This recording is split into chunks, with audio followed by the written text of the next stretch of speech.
Ok, donc on va démarrer. Donc, bienvenue dans ce webinaire sur le management du risque. On est ensemble pour à peu près 1 heure. Donc, l'objectif, c'est de vous faire découvrir la gestion du risque, notamment pourquoi la mettre en œuvre et comment ça se concrétise. Vous allez pouvoir poser vos questions sur la droite de l'iStorm. Et on y répondra en fin de webinaire. Sachez aussi que si vous souhaitez, vous pouvez demander l'accès au replay.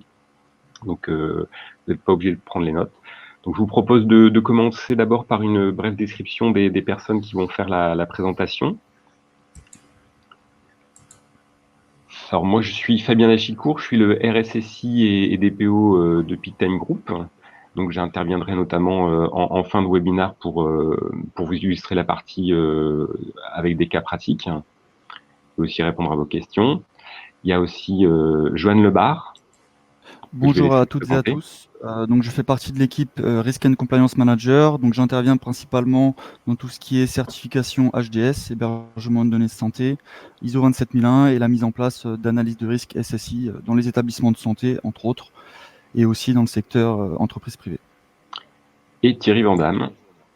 Bonjour à toutes et tous. Alors, je suis manager risque et conformité chez Peak Time Group, tout comme Johan.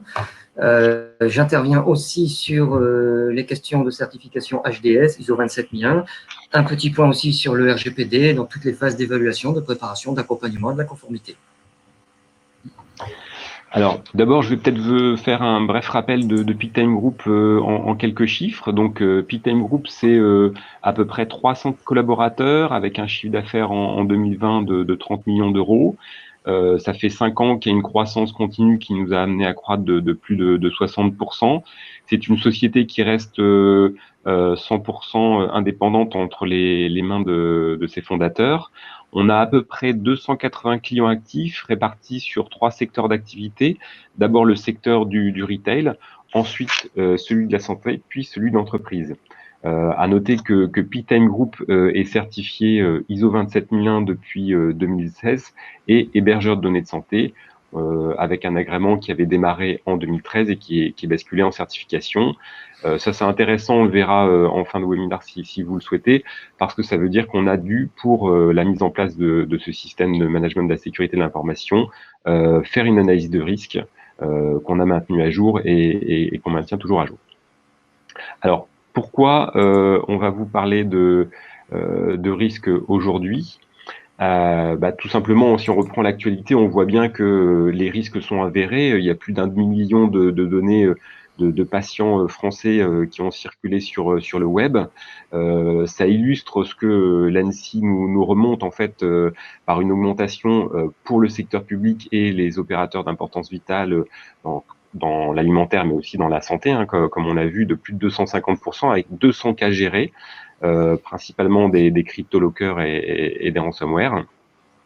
On a aussi ce qui est l'équivalent de cybermalveillance, qui remonte aussi dans le secteur privé, une augmentation significative des attaques, plus de 25% entre 2019 et 2020. Donc ça, c'est ce qui est déclaré. On a aussi par ailleurs d'autres rapports qui vont jusqu'à estimer une augmentation de 400% de la partie augmentation des attaques, notamment en France. Alors pourquoi finalement avec la transformation digitale des entreprises et son accélération avec la Covid, en fait, il y a de plus en plus de bénéfices pour les attaquants et donc directement une augmentation du nombre d'attaques qui se voit générer.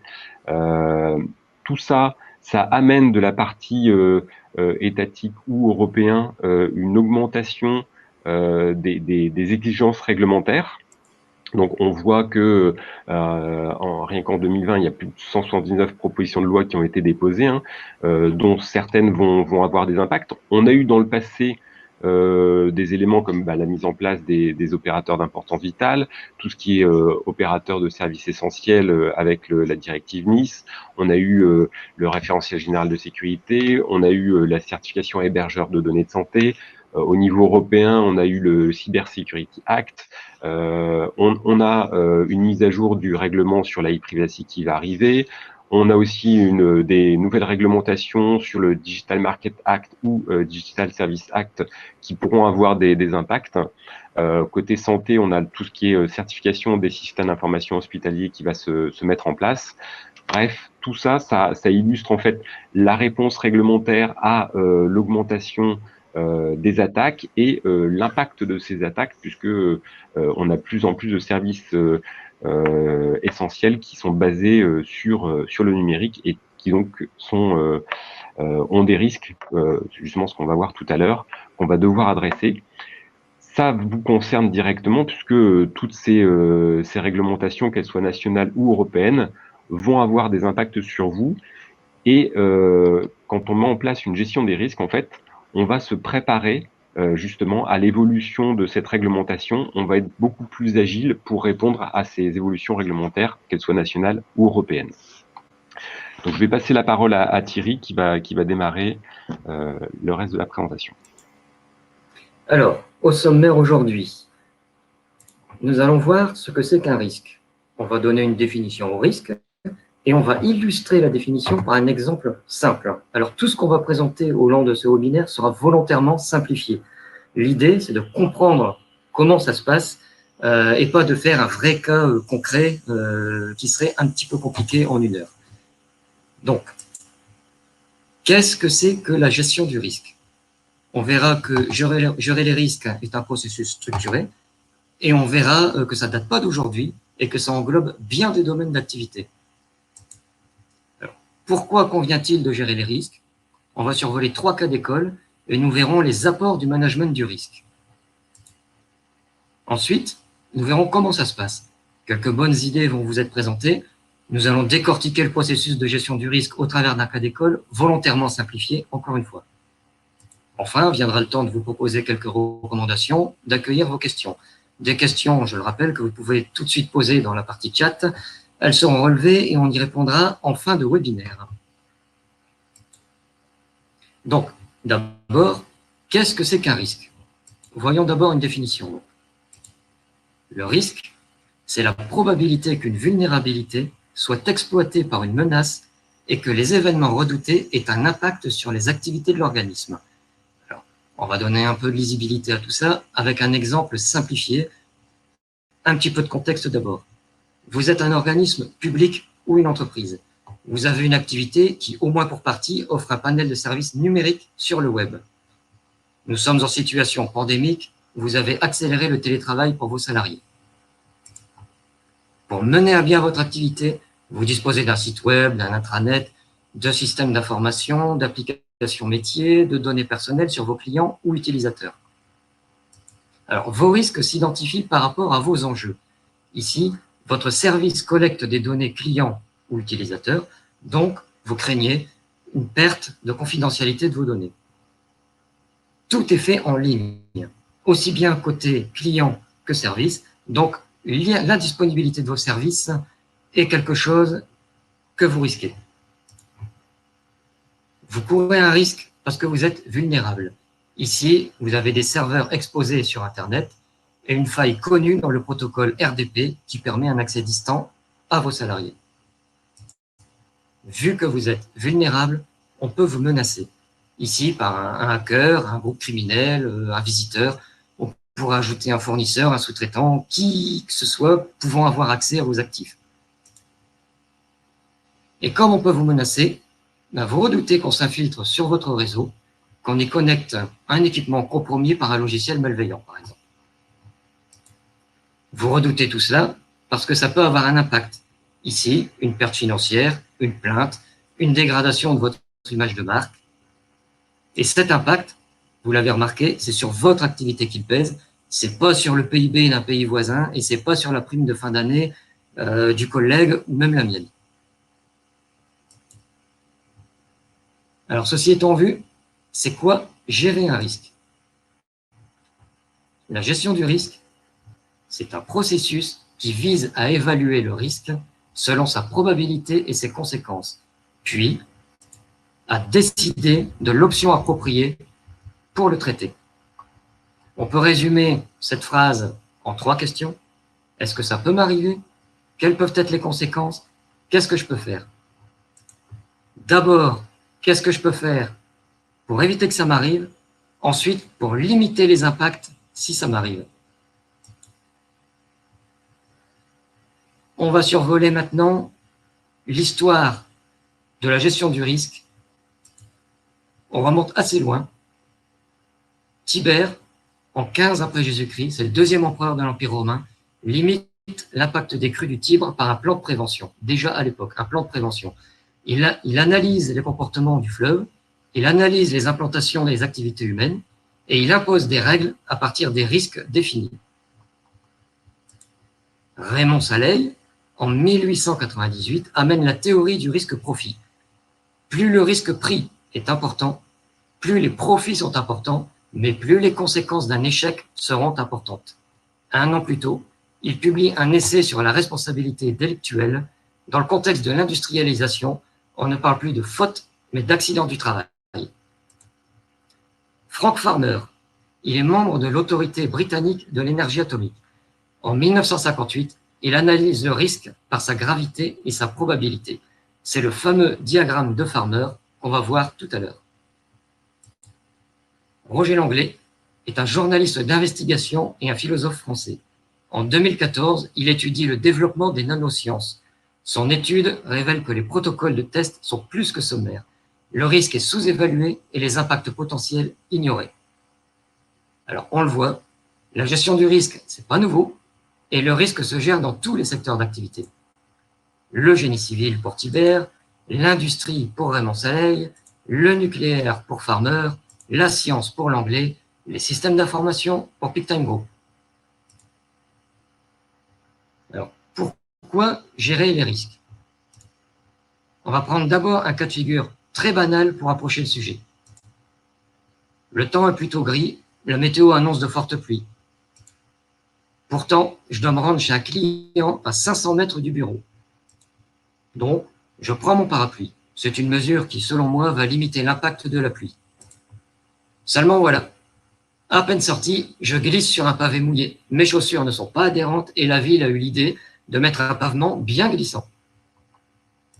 Je n'ai pas envisagé tous les paramètres de la situation. J'ai juste pris en compte le paramètre le plus évident, l'eau, ça mouille. Alors, j'en suis pour mes frais. Dans le meilleur des cas, mes vêtements sont mouillés.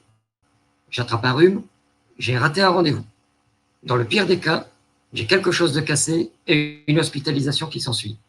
Alors ici, c'est une histoire un peu simpliste. Elle est pourtant édifiante et nous allons survoler de ce pas 3 cas concrets dans l'entreprise. Alors, AZF, 2001, c'est 30 morts, 3000 blessés, un séisme de 3,4 sur l'échelle de Richter, 30 000 bâtiments et maisons plus ou moins détruits, 5 ans de surveillance épidémiologique. En 2019, Amazon Web Services doit faire face à un déni de service pendant 8 heures suite à une attaque massive DDoS. En 2015, Ashley Madison subit une attaque. Les données des clients ont été volées. L'attaque ne visait pas l'entreprise, mais ses clients. Ils sont rançonnés sous menace de publication des données. 3 cas, 3 secteurs d'activité, l'industrie, la distribution, le service. Quel est le point commun entre ces 3 cas?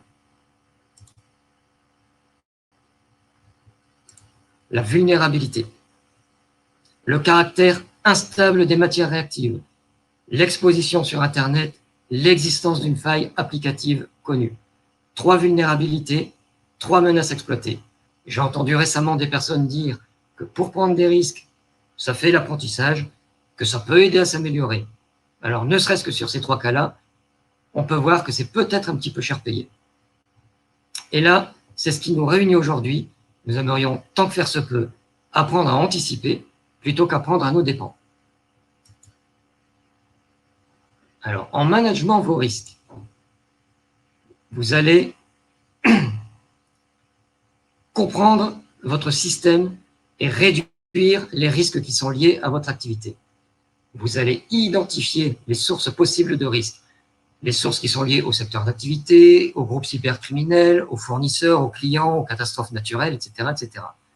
Vous allez identifier vos forces et vos faiblesses en termes de gestion, d'organisation, de production, de disponibilité, de confidentialité, etc., etc. On peut ajouter les compétences, les connaissances, le dimensionnement. Vous allez identifier les leviers positifs possibles, les mesures organisationnelles que vous pourriez prendre, les mesures techniques, les investissements nécessaires. Vous aurez à disposition une cartographie de tout le périmètre visé. Vous maîtriserez votre mode de fonctionnement initial et vous maîtriserez également votre mode dégradé. Vous allez améliorer l'efficience de vos activités. Tout ce qui est prévu, documenté, connu et suivi va optimiser votre production en mode nominal et vous permettre de réagir efficacement face aux changements, face aux problèmes ou face aux incidents. Votre capacité à piloter un cycle itératif vous permettra d'instaurer une culture de la prévention en fonction des objectifs que vous vous êtes fixés, en fonction de l'évolution de vos vulnérabilités, en fonction de l'évolution des menaces. Vous allez, dès la conception, vous mettre en conformité avec le règlement général sur la protection des données, avec les normes métiers que vous pouvez viser ou vouloir maintenir, avec la loi, avec les exigences sectorielles, avec vos propres exigences. Le rapport 2019 de la CNIL le confirme. Ils ont fait 300 contrôles, 42 mises en demeure, 8 sanctions, 51 millions d'euros d'amende. Alors ces 51 millions, bien sûr, sont à analyser en fonction de la taille et du chiffre d'affaires de l'entreprise. Et le rapport 2020 n'est pas encore paru là. On parle du rapport 2019. 2021, on en parlait tout à l'heure de l'ANSSI. L'ANSSI a publié 20 rapports sur les incidents survenus, les menaces et les vulnérabilités identifiées, les éléments de prévention. 2021, ça fait 2 mois. Donc ça fait environ une alerte tous les 3 jours, à savoir où en sont nos exigences face à tout ça. Vous allez protéger votre réputation et votre image de marque. Une enquête IFOP 2020 démontre que 56% des sondés sont inquiets vis-à-vis des nouvelles technologies. 46% sont opposés au déploiement de la 5G. 58% estiment être mal informés quant aux nouvelles technologies. Au milieu de tout ça, il y a l'entreprise et sa nécessaire digitalisation. La confiance numérique à établir, à démontrer et à maintenir. Alors, on vient de le voir, une mauvaise décision peut impacter économiquement l'entreprise. Quand l'aléa croise le chemin de vos enjeux, ça génère un risque. Un risque pour votre activité, votre entreprise et vos clients. Et voilà ici même l'intérêt de la gestion du risque, limiter l'impact du risque sur vos investissements et sur vos enjeux. Alors, on rentre dans le vif du sujet. Comment fait-on? Alors, on va d'abord voir quelques bonnes idées que j'ai entendues ici et là. Prendre un service en ligne pour me mettre en conformité avec le RGPD. Le service me propose un registre des traitements, celui des sous-traitants, et il me fait même l'analyse d'impact sur la protection des données à distance s'il le faut. Je délègue tout, je fais confiance, après tout, c'est leur affaire. Rien ne vaut l'expérience. J'ai monté ma boîte, j'ai tout développé, les clients sont là depuis longtemps, j'ai installé toutes mes routines qui nous font gagner un temps fou, on sait ce qu'on fait parce qu'on le fait depuis toujours. Tout est important, il ne faut rien négliger, tous les risques sont identifiés, donc tout doit être traité. Si je traite chaque risque comme étant majeur, je ne risque pas d'avoir une mauvaise surprise. Je ne suis pas dans un secteur concurrentiel. Je ne crains rien, ça n'apporterait rien à personne de me pirater. Ce sont des grosses entreprises qui sont la cible des cyberattaques, pas la mienne.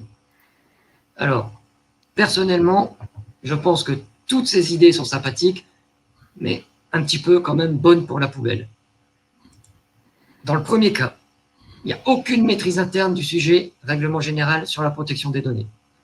En cas de problème, le dirigeant va courir dans tous les sens car rien n'est prévu pour répondre à un incident. Il va se retourner vers son sous-traitant qui lui dira gentiment de relire le contrat. Il n'a peut-être même pas mis en œuvre les mesures de sécurité décrites dans l'analyse d'impact relative à la protection des données. Dans le second cas, tout est piloté par habitude et routine. En mode nominal, ça peut fonctionner, mais en cas de pépin, il n'y a aucune itération, aucune veille, aucune analyse. Pourtant, le secteur d'activité évolue vite, les menaces évoluent vite également, et donc les risques. Dans le troisième cas, les coûts d'exploitation vont exploser. Et il n'y a aucune adéquation entre les impacts possibles et les budgets. Soit les marges fondent comme neige au soleil, soit on fait porter le coût aux clients, qui vont certainement apprécier. Enfin, dans le dernier cas, on se croit dans un microcosme hors cadre, sans risque, alors que, je vais le préciser quand même, l'ADEF, Association d'aide au logement, a été condamnée à 75 000 € d'amende pour défaut de sécurisation des données. C'est pas une entreprise du CAC 40, c'est pas une PME, c'est une association, et même cette association, donc, doit gérer ses risques. On en a la preuve ici. La gestion du risque, c'est structuré, ça repose sur un socle de connaissances, de compétences et un socle documentaire. Pardon. C'est ce que nous allons voir maintenant. Donc, je vais prendre le relais sur la partie comment identifier et couvrir l'ensemble des risques. Donc, dans cette partie, je vais entrer dans la méthodologie de gestion des risques, dans notre méthodologie, donc qui va se baser en partie du coup sur la norme ISO 27005 et sur la méthodologie IBIOCH. Donc, l'objectif ici va être de vous montrer que pour réaliser une analyse de risque, il faut adopter une démarche méthodique. Donc, on a réfléchi à plusieurs scénarios à vous présenter en fonction de la typologie de l'entreprise, attaque au président, skimmer de carte bleue sur un site marchand, attaque par credential stuffing et bien d'autres. Étant donné que le temps de ce webinaire est limité, nous allons seulement aborder un exemple qui n'est pas neutre aujourd'hui dans l'actualité, donc la paralysie de l'activité par un ransomware. Si vous voulez discuter d'autres scénarios que celui qui va être présenté, n'hésitez pas à poser des questions ou revenir vers nous par mail. À savoir que cet exemple ne se veut pas exhaustif, le but va être simplement de vous expliquer la méthodologie. Donc l'approche idéale que nous adoptons avec nos clients, ce sont les grands principes de la gestion du risque qui sont communs, on va dire, à la plupart des méthodologies d'analyse de risque que nous allons vous détailler. Donc le contexte, l'appréciation et le traitement du risque. Donc je vais vous détailler la première étape qui est le contexte. Donc cette étape va permettre de détailler le périmètre de l'étude. Quels sont vos objectifs? Est-ce que vous voulez réaliser une analyse de risque globale sur toute votre entreprise, sur seulement une application, sur un processus, sur certaines informations uniquement, des données sensibles, des données de santé? Donc c'est cette étape qui va permettre de définir la profondeur de l'étude et elle va être généralement réalisée avec la direction générale, le RSSI s'il existe dans votre établissement et la DSI. Donc, on va prendre un exemple simple. Ici, nous sommes une entreprise publique ou privée, donc, dont l'objectif est bien évidemment d'assurer son activité et faire face à différentes situations de crise dans les meilleures conditions. L'analyse de risque va permettre finalement d'identifier les vulnérabilités de votre organisme et de le corriger si possible avec des mesures de sécurité. Donc, vos activités de façon globale sont réalisées à l'aide de processus, de délivrance de services, de soins, de consommation, de livraison, de vente, qui vont traiter de la donnée sensible ou de la donnée de santé. Ce sont sur ces éléments que vous allez focaliser votre étude. On les appellera par la suite les biens essentiels. À savoir que ces biens essentiels sont portés par ce qu'on appelle des biens supports. Donc on va souvent retrouver tout ce qui est système de messagerie, applications de gestion, infrastructure matérielle de manière générale, serveurs, bases de données, réseaux, etc. Et ce sont sur ces biens supports que la plupart du temps, nous allons retrouver des problématiques ou finalement des vulnérabilités qu'un attaquant pourrait exploiter. Donc on va passer sur la deuxième étape qui est l'appréciation du risque. Donc c'est l'étape la plus importante, on va dire, de la méthodologie. Donc ici, quels sont vos événements redoutés? Donc chez PeakTime, nous allons organiser des ateliers avec vos différentes directions métiers concernées pour comprendre leur travail, comprendre leurs problématiques. Donc ici, dans l'exemple, on va simplement se limiter à la DSI, donc infrastructure, exploitation ou cellule applicative. Mais si le périmètre était plus large, nous pourrions par exemple être amenés à nous rapprocher aussi d'autres directions, comme les RH ou la qualité, qui finalement, eux aussi peuvent être concernés par des risques et eux aussi peuvent être des portes d'entrée pour attaquer le système d'information. Donc l'objectif ici est de savoir quels sont les événements craints par les métiers et quels sont les plus graves afin de constituer une liste d'événements redoutés. Donc ici, pour l'exemple, on choisira quelque chose d'assez simple et au vu de l'actualité qui n'est pas neutre. Donc l'intrusion, l'attaque par un logiciel malveillant qui entraînerait une indisponibilité totale ou partielle de vos services. Donc la deuxième question qu'on va se poser, c'est quelles sont les menaces. Donc ça peut être quelqu'un de votre organisme, ça peut être un concurrent. Ici, dans le cas d'un cryptovirus, on va plutôt dire que ce sont des hackers ou un groupe de cybercriminels qui disposent de certains moyens pour pouvoir attaquer votre système d'information. La troisième question qu'on va se poser, c'est quelles sont les vulnérabilités. Dans ce cas-là, ce qu'on voit souvent dans l'actualité, ça va être du phishing ou du spear phishing qui va permettre finalement à l'ouverture d'un mail de déployer le cryptovirus et d'infecter vos postes. Ici, on va prendre un autre exemple. Si on se met dans le contexte du moment, avec le Covid, beaucoup d'entreprises ont, dans l'urgence, dû rapidement mettre en place du travail à distance, du télétravail. Et face à certaines difficultés techniques, certains ont pu être amenés à autoriser des accès à certains serveurs à travers Internet, par exemple. Parfois, sans aucune protection spécifique.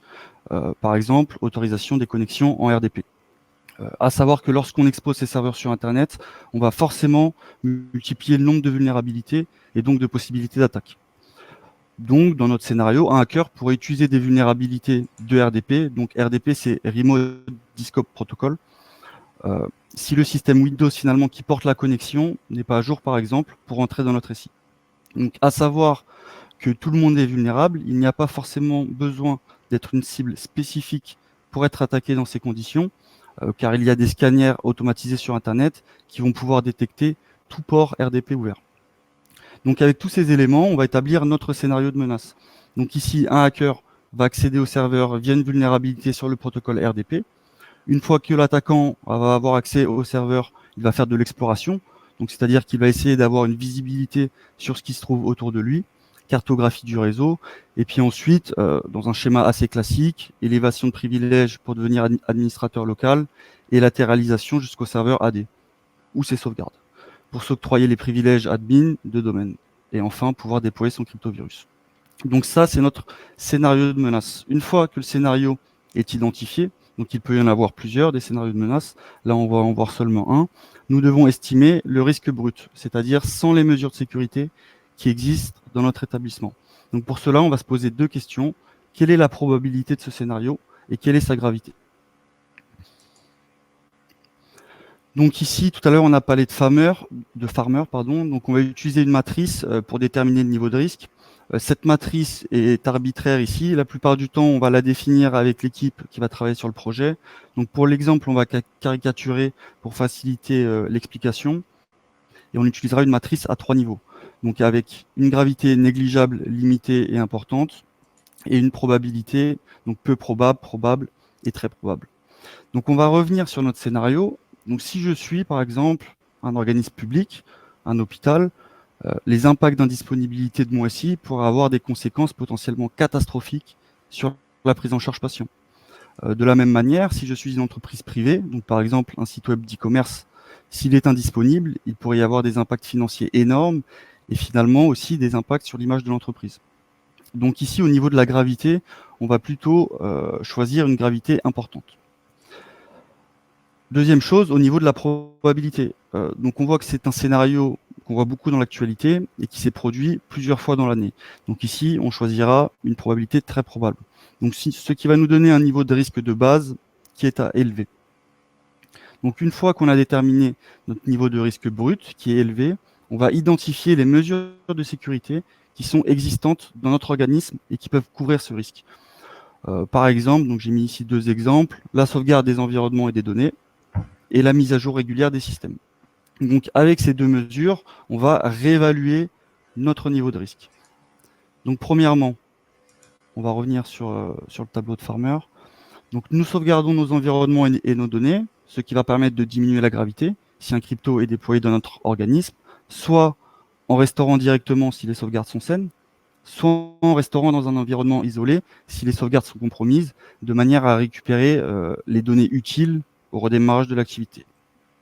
Et nous faisons des mises à jour régulières des systèmes, donc ici Windows, donc nous diminuons la probabilité, car finalement nous nous prémunissons des failles ou vulnérabilités connues, ce qui va finalement limiter notre scénario ici à l'utilisation ou l'exploitation, on va dire, d'une faille pour laquelle il n'existe pas de correctif. Donc ce sera les fameuses failles 0D. Donc ici, on a diminué la gravité de importante à limitée et la vraisemblance de très probable à peu probable. Donc ici, on va obtenir un risque moyen.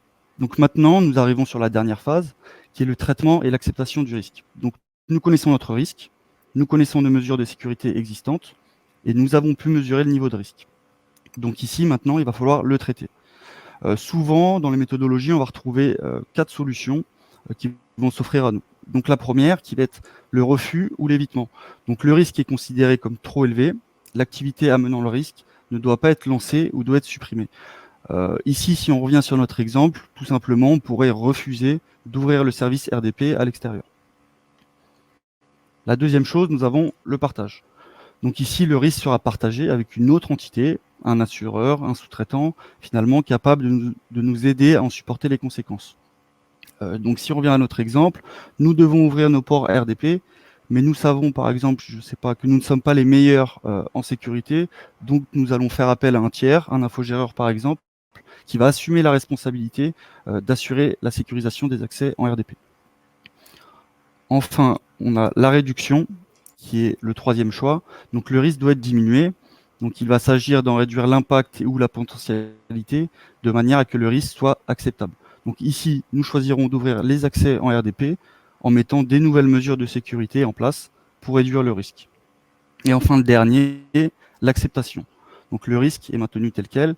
Donc ici, dans notre exemple, on va accepter le niveau de risque moyen, car finalement, c'est urgent pour nos agents de pouvoir télétravailler et c'est temporaire. Et nous pensons que le risque de ne pas travailler du tout et la perte d'argent que cela pourrait générer nous semble supérieur au risque finalement de nous faire pirater pendant le temps que les accès pendant le temps où les accès seront ouverts. Donc ce sont toutes les possibilités de traitement du risque, à savoir que dans la plupart des cas, on va définir des règles de traitement du risque.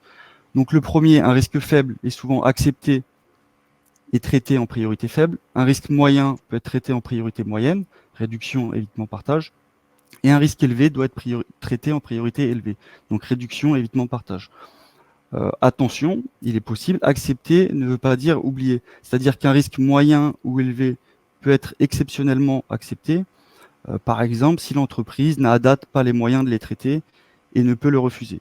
Donc il conviendra de réévaluer la situation et réévaluer le risque régulièrement. Donc pour notre exemple, pour la suite de l'exemple, on va plutôt décider de réduire le risque et du coup mettre en place un plan de traitement du risque. Donc ici, quelles sont les mesures de sécurité qui vont permettre de rendre mon risque à un niveau acceptable? C'est à cette étape du coup qu'on va réaliser un plan de traitement des risques. Les mesures de sécurité vont être choisies avec les différents experts métiers afin de réduire la probabilité ou la gravité. Toutes les mesures seront évaluées en termes de complexité d'implémentation, en termes de coûts, en termes d'échéance et validées finalement par la direction générale. Et l'implémentation de ces mesures va permettre d'obtenir un risque résiduel acceptable. Donc ici, j'ai mis quelques exemples qui nous permettraient du coup de réduire le risque de moyen à faible. On pourrait notamment dire la création d'un VLAN, le filtrage de flux, qui permettrait d'isoler le serveur en RDP dans un VLAN avec des bonnes règles de sécurité et un filtrage de flux inter-VLAN. On pourrait aussi mettre en place un filtrage de certaines extensions de type crypto. Ça permettrait d'empêcher l'exécution de scripts malveillants. On pourrait aussi mettre en place un EDR, donc ce qui va permettre la détection et la prévention d'attaques, et finalement aussi de pouvoir isoler les postes corrompus si nécessaire. Enfin, de manière assez classique, un antivirus, un anti-malware sur tous les postes et sur tous les OS. Et enfin, plutôt, on va dire, une mesure organisationnelle, la revue des traces sur Active Directory. Donc pour pouvoir finalement repérer si des comptes à privilèges ont été ajoutés et qui ne seraient pas nécessaires. Donc si nous revenons sur notre matrice maintenant, nous avons diminué la probabilité en ajoutant des mesures et nous obtenons une probabilité donc du coup qui va passer de probable à peu probable, ce qui va nous rendre un risque plutôt faible. Donc ici, la direction a un risque faible et avec les règles qu'on a définies, nous allons accepter ce risque. Donc voilà à peu près l'ensemble de la méthodologie. Si je dois conclure sur la méthodologie, je dirais que dans un premier temps, nous avons analysé notre récit afin d'identifier les risques.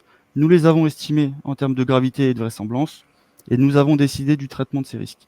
Maintenant, il faut mettre en œuvre ce plan de traitement et réitérer cet exercice régulièrement, car finalement, vos risques vont évoluer, de nouvelles vulnérabilités sont régulièrement détectées et vos mesures de sécurité peuvent ne plus être efficaces. Donc pour nous, il est primordial de mettre à jour votre analyse de risque si vous en avez une au moins une fois par an, et plus ponctuellement, on va dire quand des incidents majeurs vont se produire, ou quand des vulnérabilités critiques vont être détectées. Donc j'ai fait le tour de la méthodologie d'analyse de risque. Je vais maintenant laisser la main à Fabien qui va vous parler des différents bénéfices de l'analyse de risque et comment, chez PeakTime, il l'a mis en place. Merci Johan. Alors pour démarrer déjà, si vous n'avez pas d'analyse de risque, vous pouvez toujours partir sur appliquer des mesures de sécurité standards que vous allez pouvoir retrouver dans le guide d'hygiène de l'ANSSI ou le guide de la CNIL, d'accord, parce qu'en fait ça équivaut à une analyse de risque générique qui est applicable sur toutes les entreprises. Et comme on l'a vu tout à l'heure, aucune entreprise n'est à l'abri d'attaques. Donc la mise en place de ces mesures de sécurité, c'est pas optionnel, c'est le minimum à mettre en œuvre, c'est ce qui est dans ces guides.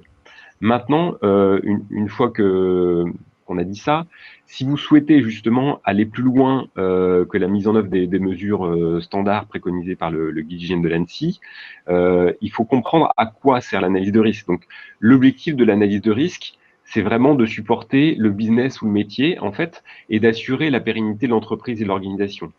Donc, pour ça, vous devez définir un périmètre sur cette analyse de risque qui soit suffisant pour justement à supporter le business ou le métier, en fait. Et aussi déterminer la profondeur de l'analyse. Donc, c'est deux paramètres qui sont importants à prendre en compte. On va voir après deux types d'approches sur ces périmètres. L'écueil à éviter, c'est que quand on définit le périmètre, donc on va définir justement les équipes, le matériel, les logiciels concernés, tout ce qui est bâtiment. Quand on parle des équipes, souvent, quand on prend de la gestion des risques IT, on a tendance à ne prendre en compte que l'équipe de la DSI. Ça, c'est vraiment quelque chose à éviter parce que, comme le disait Joanne tout à l'heure, les risques ils viennent aussi des RH, des achats ou d'autres entités du commerce. Toutes ces équipes vont pouvoir participer à la gestion du risque sous différents aspects. Et donc, il faut déterminer ce périmètre de manière adéquate et pas le limiter à la DSI, sinon vous ne serez pas là pour supporter justement le métier dans son ensemble, puisque vous n'aurez pas traité tous les risques. Tout à l'heure, on a parlé de biens essentiels aussi. Il y a les processus qui ont été présentés. Évidemment, un bien essentiel, ça peut être aussi la donnée elle-même, hein, que ce soit la donnée sur les clients dans le retail ou la donnée de santé des patients. Ça peut être évidemment le bien essentiel qu'on cherche à protéger parce que finalement, c'est là où on va avoir de la valeur. Donc, dans le périmètre, il faut aussi bien prendre en compte où se situe en fait ce bien essentiel. Donc globalement, on parlait d'approche, il y a deux approches possibles. Quand on démarre, quand on n'a jamais fait d'analyse de risque, une première approche possible, c'est faire une analyse de risque sur l'ensemble de l'activité de l'entreprise, mais de manière macro, parce que on peut pas aller dans le détail sur une première analyse de risque, et on va plutôt travailler sur les itérations à affiner cette analyse de risque. L'avantage de cette méthode, c'est notamment qu'elle permet de travailler sur la mise en œuvre d'une politique de sécurité suite à cette analyse de risque qui va couvrir toute l'entreprise. Maintenant, une autre possibilité, c'est finalement, on a déterminé justement que la donnée de ces clients était majoritairement traitée sur un applicatif qui du coup était critique pour l'entreprise, et on souhaite faire une analyse uniquement sur cet applicatif critique et qui porte cette donnée sensible. Et là, ça va permettre d'avoir des mesures de sécurité qui vont être beaucoup plus fines et beaucoup plus avancées, donc traiter des risques plus élaborés que les risques classiques.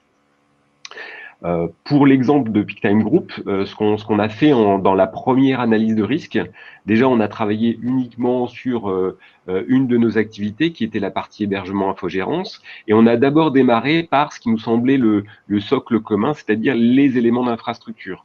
Après, on a ajouté finalement un service qui nous paraissait critique pour nous à l'époque, qui était le service de cloud computing qu'on fournissait en interne. Donc, on a rajouté le service de cloud computing. Puis après, tous les services de sécurité qui tournaient au-dessus de ce cloud interne.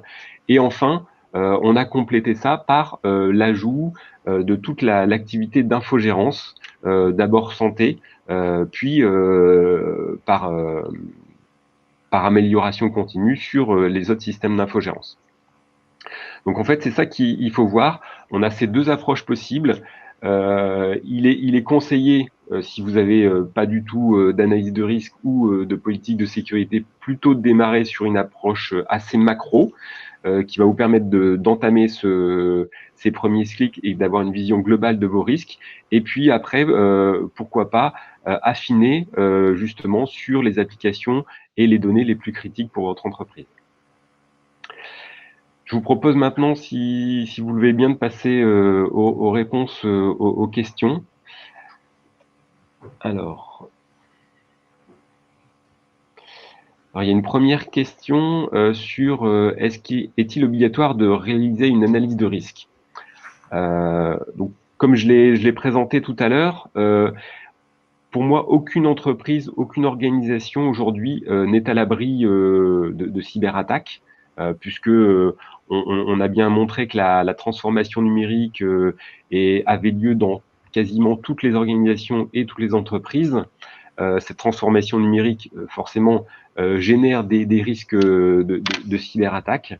Et donc, elles doivent, pour être gérées, passer par une analyse de risque.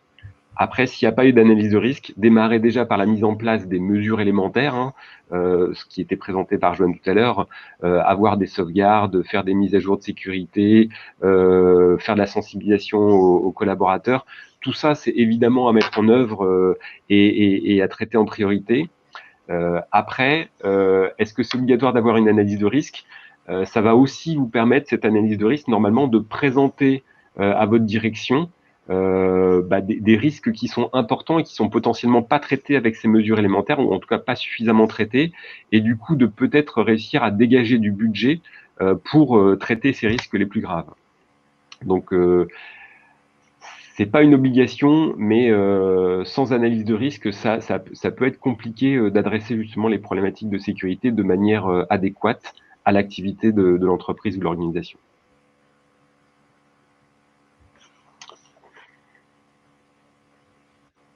Il y a une autre question sur quid de la communication des risques, alerte suivie.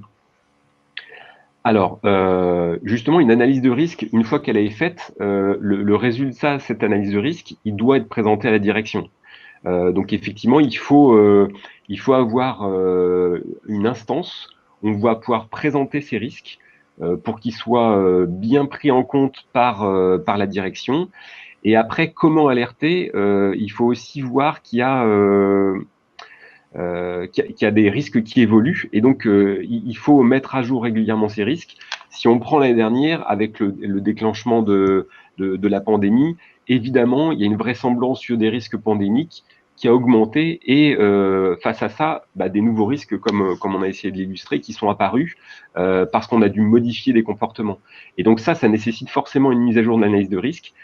Ça génère des nouveaux risques, ou en tout cas ça fait évoluer le niveau de certains risques, et ça doit être immédiatement représenté au comité de direction pour qu'ils puissent en avoir conscience et surtout prendre les décisions qui vont en face. Parce que l'objectif de ce suivi et de cette présentation, c'est de prendre des décisions pour traiter ces risques, comme on l'a vu.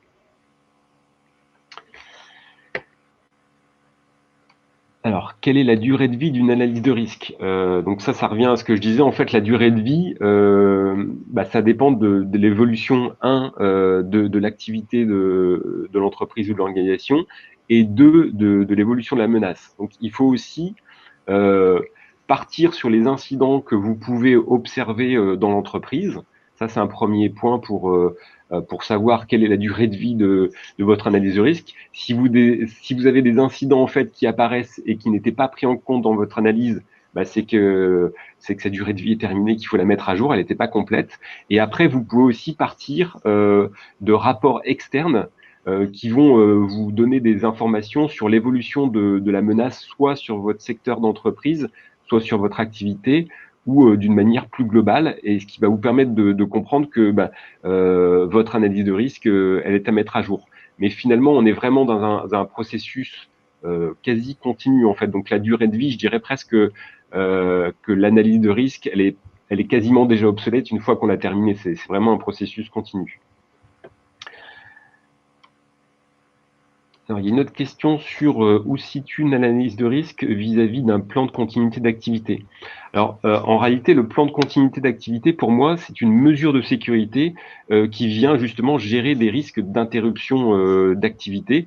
Comme on l'a vu tout à l'heure dans un des exemples, hein, une attaque de type DDoS peut générer un arrêt d'activité et va être traité à travers un plan de continuité d'activité.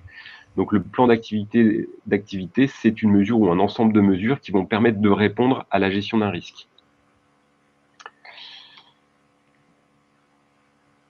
Alors après, j'ai vu sur la CNIL que la CNIL avait focalisé une partie de ses contrôles en 2021 sur des questions de sécurité de données.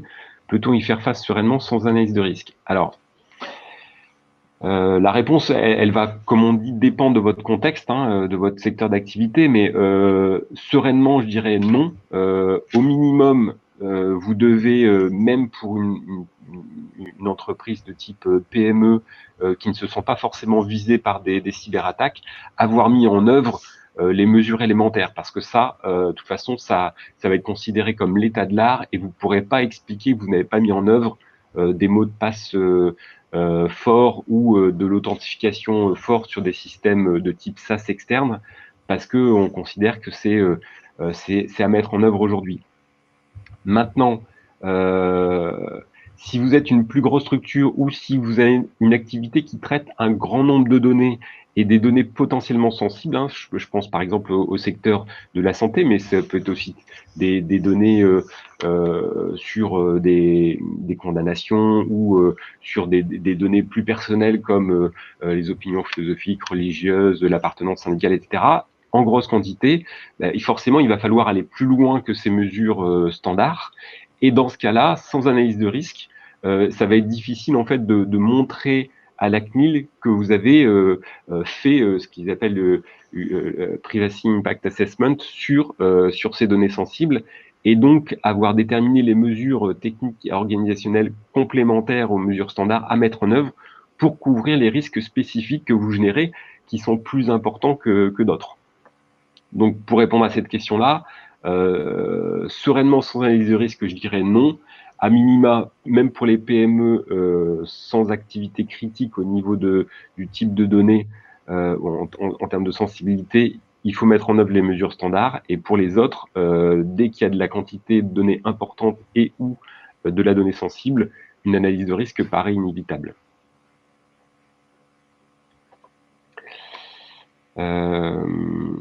On évoquait l'élaboration d'une PCSI suite à l'analyse de risque. Quel sera l'apport de cette analyse si on s'appuie déjà sur une PCSI type? Alors, justement, l'avantage, la PCSI type, c'est un peu comme le guide d'hygiène ou le guide de la CNIL.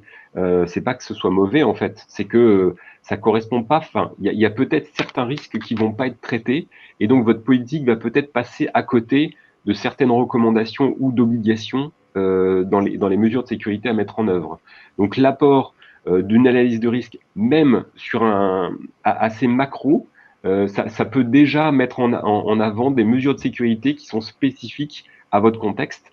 Et donc, c'est ça l'apport de l'analyse de risque par rapport à une PCSI dite type ou générique.